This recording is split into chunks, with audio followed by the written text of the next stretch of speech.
ओम शांति। सभी भाई बहनों को आज बाबा के मधुर महावाक्य हैं 13-3-24 प्रातः मुरली। ओम शांति। बाप दादा मधुबन। बाबा बोले, मीठे बच्चे, सारी दुनिया में तुम्हारे जैसा पद्मा पदम भाग्यशाली कोई नहीं है। तुम्हें स्वयं ज्ञान सागर बाप टीचर बनकर पढ़ाते हैं। प्रश्न है, कौन सा शौक सदा बना रहे तो मुंह की रगें टूट जाएंगी। उत्तर में बाबा ने बताया है, सर्विस करने का शौक बना रहे तो मुंह की रगें टूट जाएंगी। सदा बुद्धि में याद रहे कि इन आँखों से जो कुछ देखते हो ये सब विनाशी है। ये देखते हुए भी नहीं देखना है। बाप की श्रीमत है, hear no evil, see no evil. ओम शांति। शिव भगवान वाच मीठे सालिग्रामों या रूहानी बच्चों प्रति। ये तो बच्चे समझते हैं हम सतयुगी आदि सनातन पवित्र देवी देवता धर्म के थे, तो ये याद रखना है आदि सनातन देवी देवता धर्म को तो बहुत मानते हैं, परंतु देवता धर्म के बदले हिंदू नाम रख दिया है। तुम जानते हो हम आदि सनातन कौन थे, फिर पुनर्जन्म लेते लेते यह बने हैं। ये भगवान बैठ समझाते हैं, भगवान कोई देहधारी मनुष्य नहीं है और सबको अपनी अपनी देह है। शिव बाबा को कहा जाता है विदेही। उनको अपनी देह नहीं है और सबको अपनी देह है, तो अपने को भी ऐसा विदेही समझना कितना मीठा लगता है। हम क्या थे अब क्या बन रहे हैं, ये ड्रामा कैसा बना हुआ है, ये भी तुम अभी समझते हो। ये देवी देवता धर्म ही पवित्र गृहस्थाश्रम था, अभी आश्रम नहीं है। तुम जानते हो अभी हम आदि सनातन देवी देवता धर्म की स्थापना कर रहे हैं। हिंदू नाम तो अभी रखा है, आदि सनातन हिंदू धर्म तो है नहीं। बाबा ने बहुत बार कहा है आदि सनातन धर्म वालों को समझाओ। बोलो इसमें लिखो, आदि सनातन देवी देवता पवित्र धर्म के हो या हिंदू धर्म के हो, तो उनको 84 जन्मों का मालूम पड़े। ये नॉलेज तो बहुत सहज है। सिर्फ लाखों वर्ष कहने से मनुष्य मूंझ पड़ते हैं, ये भी ड्रामा में नूंद है। वह भी ड्रामा में नूंद है। सतो प्रधान से तमो प्रधान बनने का भी ड्रामा में पार्ट है। देवता धर्म वाले ही 84 जन्म लेते लेते कितनी छीछी बन पड़े हैं। पहले भारत कितना ऊंच था। भारत की ही महिमा करनी चाहिए। अब फिर तमो प्रधान से सतो प्रधान, पुरानी दुनिया से नई दुनिया जरूर बननी है। आगे चलकर तुम्हारी बात को समझेंगे जरूर। बोलो घोर नींद से जागो, बाप और वर्षे को याद करो। तुम बच्चों को सारा दिन खुशी रहनी चाहिए। सारी दुनिया में, सारे भारत में तुम्हारे जैसा पद्मा पदम भाग्यशाली स्टूडेंट कोई नहीं। समझते हो जो हम थे वही फिर बनेंगे, छोटे करके फिर वही निकलेंगे। इसमें तुम मूंझो मत। प्रदर्शनी में थोड़ा भी सुनकर जाते हैं तो वह भी प्रजा बनती जाती है, क्योंकि अविनाशी ज्ञान धन का तो विनाश नहीं होता है। दिन प्रतिदिन तुम्हारी संस्था जोर भरती जाएगी, फिर ढेरों के ढेर तुम्हारे पास आएंगे। धीरे धीरे धर्म की स्थापना होती है। जब कोई बड़ा आदमी बाहर से आता है तो उनका मुंह देखने के लिए कितने ढेर मनुष्य आते हैं। यहाँ तो वह बातें हैं नहीं। तुम जानते हो इस दुनिया में जो भी चीज़ें हैं सब विनाशी हैं, उन्हें नहीं देखना है। सी नो इविल। ये किचड़ा तो भस्म होने वाला है। जो कुछ देखते हो मनुष्य आदि समझते हैं, ये तो सब कलयुगी हैं। तुम हो संगम युगी ब्राह्मण। संगम युग का कोई जानते नहीं, इतना सिर्फ याद करो ये संगम युग है। अब घर जाना है, पवित्र भी जरूर बनना है। अब बाप कहते हैं ये काम विकार आदि मध्य अंत दुख देने वाला है, इसको जीतो। विष के लिए देखो कितना तंग करते हैं, काम महाशत्रु है, उसको जीतना है। अब इस समय कितने ढेर मनुष्य हैं दुनिया में, तुम एक एक को कहाँ तक समझाएंगे। एक को समझाते हो तो दूसरा कहता है जादू है, फिर पढ़ाई छोड़ देते हैं।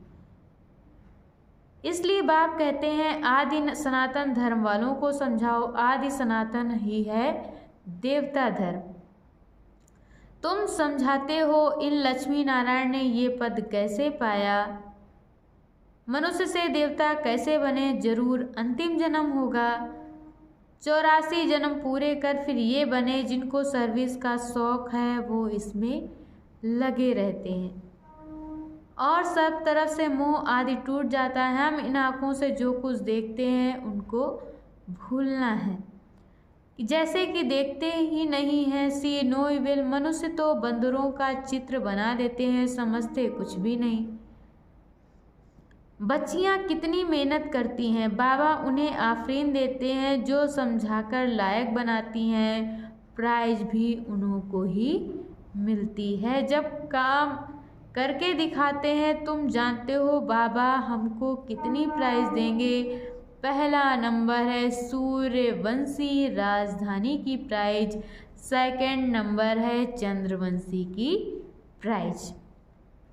नंबरवार तो होते ही हैं। भक्ति मार्ग के शास्त्र भी कितने बैठ बनाते हैं। अब बाप समझाते हैं इन शास्त्र पढ़ने यज्ञ तप करने से मेरे से कोई मिलता नहीं है। दिन प्रतिदिन कितने पाप आत्मा बनते जाते हैं, पुण्य आत्मा कोई बन न सके। बाप ही आकर पुण्य आत्मा बनाते हैं। एक है हद का दान पुण्य, दूसरा है बेहद का। भक्ति मार्ग में इनडायरेक्ट ईश्वर अर्थ दान पुण्य करते हैं, परंतु ईश्वर किसको कहा जाता है ये जानते ही नहीं। अभी तुम जानते हो, तुम कहते हो शिव बाबा ही हमको क्या से क्या बनाते हैं, भगवान तो एक ही है, उनको फिर सर्वव्यापी कह दिया है। तो उनको समझाना चाहिए कि या तुम लोगों ने क्या किया है, तुम्हारे पास आते भी हैं, थोड़ा सुनकर बाहर गए खल्लास। यहाँ की यहाँ रही सब भूल जाता है। तुमको कहते हैं ज्ञान बहुत अच्छा है, हम फिर आएंगे।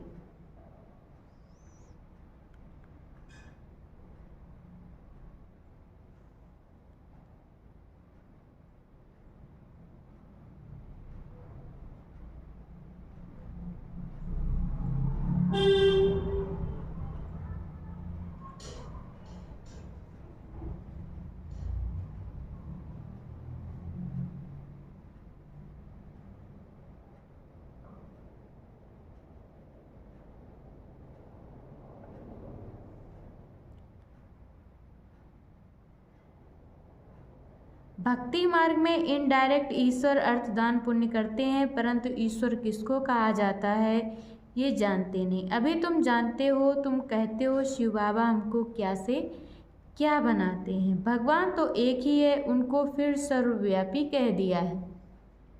तो उनको समझाना चाहिए कि या तुम लोगों ने क्या किया है, तुम्हारे पास आते भी हैं, थोड़ा सुनकर गए बाहर खल्लास। यहाँ की यहाँ रही सब भूल जाता है। तुमको कहते हैं ज्ञान बहुत अच्छा है, हम फिर आएंगे, परंतु मुंह की रगें टूटती नहीं हैं। मोहजीत राजा की कथा कितनी अच्छी है। मोहजीत राजा फर्स्ट क्लास ये लक्ष्मी नारायण है, परंतु मनुष्य समझते ही नहीं। वंडर है, रावण राज्य में सीढ़ी उतरते एकदम नीचे गिर जाते हैं। बच्चों का खेल होता है ना, ऊपर जाकर नीचे फिर गिरते हैं। तुम्हारा भी खेल बहुत सहज है। बाप कहते हैं अच्छी रीति धारण करो, कोई छीछी काम नहीं करो। बाप कहते हैं मैं बीज रूप सच्चित आनंद स्वरूप हूँ, ज्ञान का सागर हूँ। अब ज्ञान का सागर हूँ, ऊपर बैठा रहेगा क्या? जरूर कभी आकर ज्ञान दिया होगा। ज्ञान क्या चीज़ है ये भी किसी को मालूम नहीं है। अब बाप कहते हैं मैं तुमको पढ़ाने आता हूँ तो रेगुलर पढ़ना चाहिए, एक दिन भी पढ़ाई मिस नहीं करना चाहिए। कोई ना कोई पॉइंट ज़रूर अच्छी मिलेगी। मुरली नहीं पढ़ेंगे तो ज़रूर पॉइंट्स मिस हो जाएंगी। अतः पॉइंट्स हैं ये भी तुमको समझना है कि तुम भारतवासी आदि सनातन देवी देवता धर्म के थे। अभी कितने ढेर धर्म हैं, फिर हिस्ट्री मस्ट रिपीट। ये चढ़ने और उतरने की सीढ़ी है। जैसे जिन्न की हुक्म दिया सीढ़ी उतरो और चढ़ो। तुम सब जिन्न हो ना, 84 की सीढ़ी चढ़ते हो फिर उतरते हो। कितने ढेर मनुष्य हैं, हर एक को कितना पार्ट बजाना होता है। बच्चों को तो बड़ा वंडर लगना चाहिए। तुमको बेहद के नाटक की पूरी पहचान मिली है। सारे सृष्टि के आदि मध्य अंत को अभी तुम ही जानते हो, कोई भी मनुष्य नहीं जान सकते हैं। सतयुग में किसके मुख द्वारा कोई भी कुवचन नहीं निकलते हैं। यहाँ तो एक दो को गाली देते रहते हैं। ये है विषय वैतरणी नदी। रौरव नर्क, सभी मनुष्य रौरव नर्क में पड़े हैं। यहाँ तो है यथा राजा रानी तथा प्रजा। तुम्हारी विजय होनी है अंत में, जब समझेंगे आदि सनातन देवी देवता धर्म की स्थापना किसने की। यही पहले नंबर की मुख्य बात है जो कोई नहीं जानते। बाप कहते हैं मैं तो हूँ ही गर्म निवाज। ये पिछाड़ी को समझाएंगे जब टू लेट हो जाते हैं। अब तुमको तीसरा नेत्र मिला है, स्वीट घर और स्वीट राजाई बुद्धि में याद है। बाप कहते हैं अब शांति धाम सुख धाम में जाना है। तुमने जो पार्ट बजाया अब बुद्धि में तो आता है ना। और सब मरे पड़े हैं सिवाय तुम ब्राह्मणों के। ब्राह्मण ही खड़े हो जाएंगे, ब्राह्मण ही सो देवता बनते हैं। ये एक धर्म स्थापन हो रहा है। और धर्म कैसे स्थापन होते हैं ये भी बुद्धि में है। समझाने वाला एक बाप है। ऐसे बाप को घड़ी घड़ी याद करना चाहिए। धंधा आदि भल करो, सिर्फ पवित्र बनो। आदि सनातन देवी देवता धर्म पवित्र था, अब फिर पवित्र बनना है। चलते फिरते मुझ बाप को याद करो तो तुम सतो प्रधान बन जाएंगी। ताकत तब आएगी जब सतो प्रधान बनेंगे। सिवाय याद की यात्रा के तुम ऊंच से ऊंच पद कभी पा नहीं सकते हो। जब तमो प्रधान तक पहुँचेंगे तभी पाप कटेंगे। ये है योग अग्नि, ये अक्षर गीता के हैं। योग अक्षर कह माथा मारते हैं। विलायत में भी फंसाकर ले आते हैं योग सिखाने के लिए। अब जब तुम्हारी बात कोई समझे, परमात्मा सुप्रीम सोल तो एक ही है, वही आकर सबको सुप्रीम बनाते हैं। एक दिन अखबार वाले ऐसी ऐसी बातें डालेंगे, ये तो बरोबर है। राजयोग सिवाय एक परम पिता परमात्मा के कोई सिखला न सके, ऐसी बातें बड़े बड़े अक्षरों में डालनी चाहिए। अच्छा, मीठे मीठे सिखल दे बच्चों प्रति माता पिता बाप दादा का याद प्यार और गुड मॉर्निंग। रूहानी बाप की रूहानी बच्चों को नमस्ते। हम रूहानी बच्चों की तरफ से रूहानी माता पिता बाप दादा को याद प्यार नमस्ते, ओम शांति, शुक्रिया बाबा। और आज बाबा ने मुरली में धारण करने के लिए मुख्य सार दिया है। पहला पॉइंट, सूर्यवंशी राजधानी की प्राइज लेने के लिए बाप दादा की आफरीन लेनी है, मोह की रगें तोड़ देनी है। और दूसरे पॉइंट में बाबा ने बताया है ज्ञान सागर विदेही बाप स्वयं पढ़ाने आते हैं, इसलिए रोज पढ़ना है, एक दिन भी पढ़ाई मिस नहीं करनी है। बाप समान विदेही बनने का पुरुषार्थ करना है। और आज बाबा ने वरदान दिया है अपने प्रैक्टिकल जीवन के प्रूफ द्वारा साइलेंस की शक्ति का आवाज़ फैलाने वाले विशेष सेवाधारी भव। हर एक को साइलेंस की शक्ति का अनुभव कराना ये विशेष सेवा है। जैसे साइंस की पावर नामी ग्रामी है, ऐसे साइलेंस की पावर नामी ग्रामी है। सबके मुख से आवाज़ निकले कि साइलेंस पावर साइंस से भी ऊंची है, वह दिन भी आना है। साइलेंस की पावर की प्रत्यक्षता अर्थात बाप की प्रत्यक्षता साइलेंस पावर का प्रैक्टिकल प्रूफ है। आप सबकी जीवन हर एक चलते चलते पीस के मॉडल दिखाई दें तो साइंस वालों की नज़र भी साइलेंस वालों पर जाएगी। ऐसी सेवा करो तब कहेंगे विशेष सेवाधारी। और आज की मुरली का स्लोगन है, सेवा और स्थिति का बैलेंस रखो तो सर्व की ब्लेसिंग मिलती रहेगी। अच्छा, ओम शांति।